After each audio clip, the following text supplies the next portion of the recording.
ধরনের ফলের রস সাধারণত বেশি পরিমাণে চিনি বা প্রিজারভেটিভ থাকে। ফ্রুট জুসের মধ্যে কোন ধরনের কৃত্রিম রং এবং ফ্লেভার অ্যাড করা হয়? রসে থাকা অতিরিক্ত চিনি কারণে বাচ্চাদের দাঁতের ক্ষতি ও অন্যান্য সমস্যা হতে পারে। বাচ্চাদের জন্য প্রিজারভেটিভ বা অ্যাডিটিভ সমৃদ্ধ ফলের রস কি ক্ষতিকর হতে পারে? ফ্রেশ ফলের রস এবং বোতল জাতের ফলের রসের মধ্যে রুচিকর পার্থক্য কি? কোন ধরনের ফলের রস বাচ্চাদের জন্য সবচেয়ে বেশি নিরাপদ, স্বাস্থ্যকর? কি ধরনের বিকল্প পানীয় ফলে রসের বোঝা যাচ্ছে বাচ্চাদের উপযুক্ত? কি ধরনের ক্ষতি হতে পারে? সম্পূর্ণ ভিডিও জানতে হলে আজকের এই ভিডিওটা লং হবে।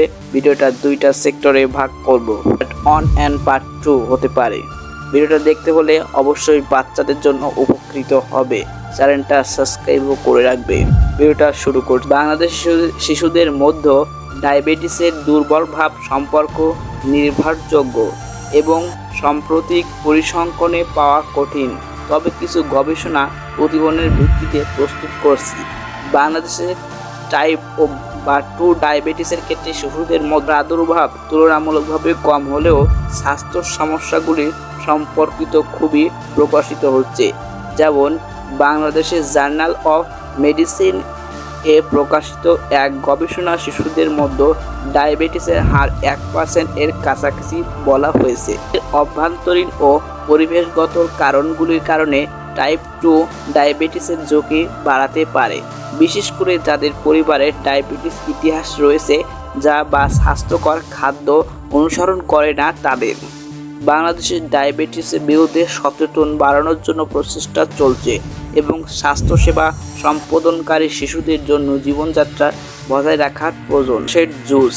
কমলা রসের জুস প্রচুর পরিমাণে ভিটামিন সি থাকে, যা ইমিউনি সিস্টেম শক্তি করে এবং ঠান্ডা ও ফ্রুক্টোজের বিরুদ্ধে সুরক্ষা দেয়। এতে অ্যান্টিঅক্সিডেন্ট, পটাশিয়াম এবং ফোলেট থাকে, যা হৃৎপিণ্ড স্বাস্থ্য এবং কোষের বৃদ্ধি উপকারী। হাড়ের গঠন মজবুত করে, ত্বককে সুস্থ রাখে। এছাড়াও শক্তি আয়রন শোষণ করতেও সাহায্য করে, যা রক্ত শূন্যতার ঝুঁকি কমায়। আসলে সারাংশ ডিসক্লেমার। ভিডিও দেখতে হলে অবশ্যই চ্যানেলটিকে সাবস্ক্রাইব করে রাখতে হবে, তাহলে শিশুদের জন্য জুস কতটা ক্ষতিকর এগুলো আমরা জানতে পারবো। এই জুস আমরা কিন্তু প্রতিনিয়ত শিশুদের খাইয়ে থাকছি, কিন্তু আসলে এই জুসে কতটা ক্ষতিকর পদার্থ আছে, এই পদার্থগুলো আমরা না জানিয়ে বাচ্চাদের ক্ষতি করছি না তো?